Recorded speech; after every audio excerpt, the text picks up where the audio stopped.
the camera, okay? So I'm going to ask you what your name is. So tell me your name. Linda Fata Ott. Spell your name for me. Linda Fatta Ott. Okay. And how are you connected to this story? So my great-grandfather was Giuseppe.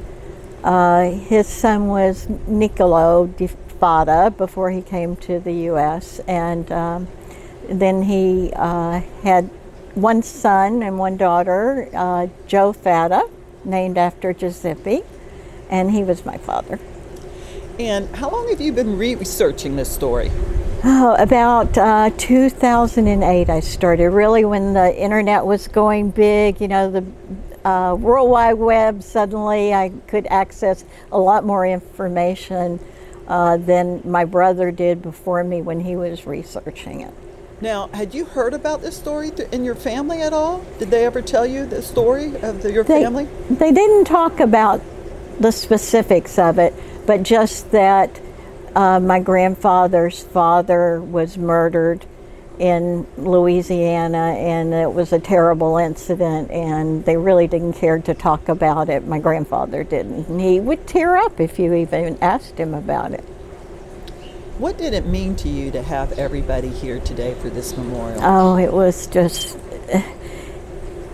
it was the culmination of, you know, what my grandfather started when he came over here in the 40s to see the grave. It was, you know, and all the work that my brother did researching, and then it was his, you know, desire to do just what we did today, and it just meant so much that there were so many people on this rainy, dreary day that came out to hear the story and celebrate it with me, and for, you know, have it as a memory that won't be forgotten. These men didn't die in vain. They will always be remembered in a good way.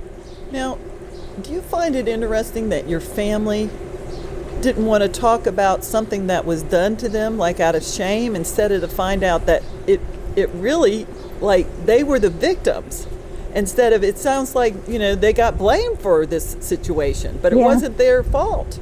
They really didn't know. They didn't understand exactly what happened or how it happened.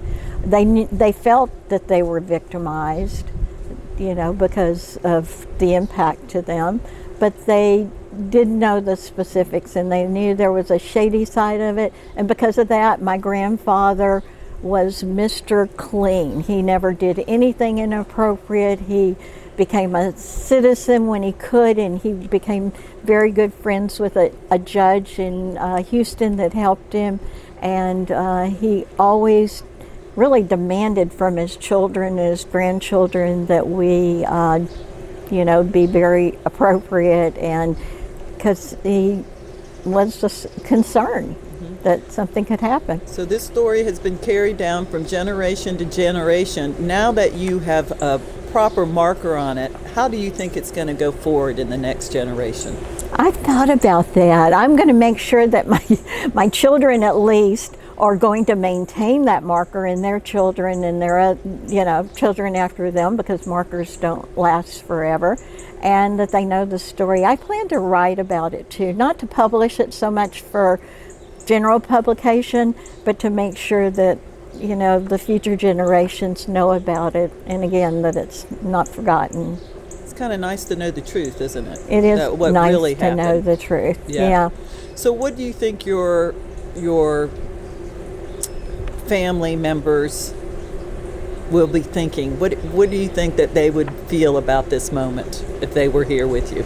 My deceased, oh, they'd be so proud. They'd be so very, very proud, and I know they are here with me, but I think that they're happy right now. Can we see your bracelet that you're wearing? Absolutely. And tell me the story for the camera. So Giuseppe Di Fata, this was his wife's bracelet.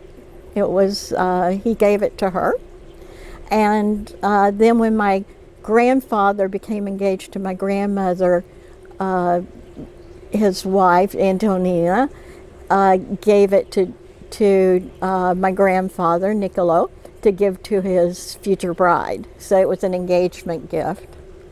So it's very meaningful, and I do feel like they're with me, and it brings me luck to wear it. Is there anything else you want to say that you would like people to know?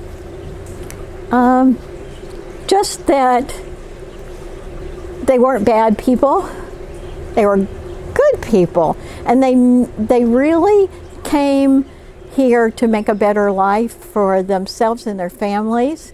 And in fact, my grandfather and his wife were just about to come over. They felt that they were successful enough that they could come, and I just know that they were, very good people, and it means a lot to me that they sacrificed everything so that I can be where I am and what I have and what I do today and in future generations.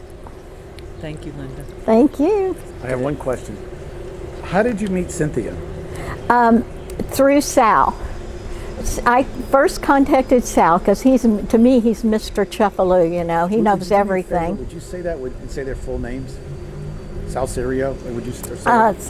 Yeah, would you say this? I met Cynthia through Sal Serio, and to me he was Mr. Chuffaloo. When I started researching, find out what he had done, he had done a lot of research, family research.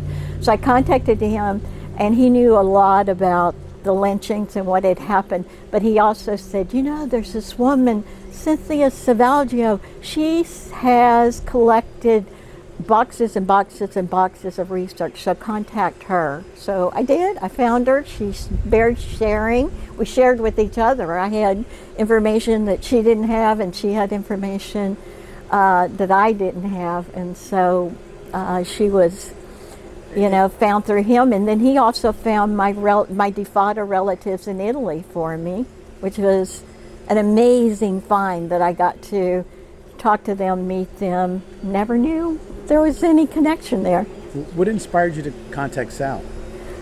Well, as I was researching the history, somehow his name popped up, as far as Chuffaloo goes, and so I thought, I could email him. I think his email was available on his website, and he was reached out to me, and we've been friends ever since. Perfect. Okay. Thank you. I hope that water's not going to interfere with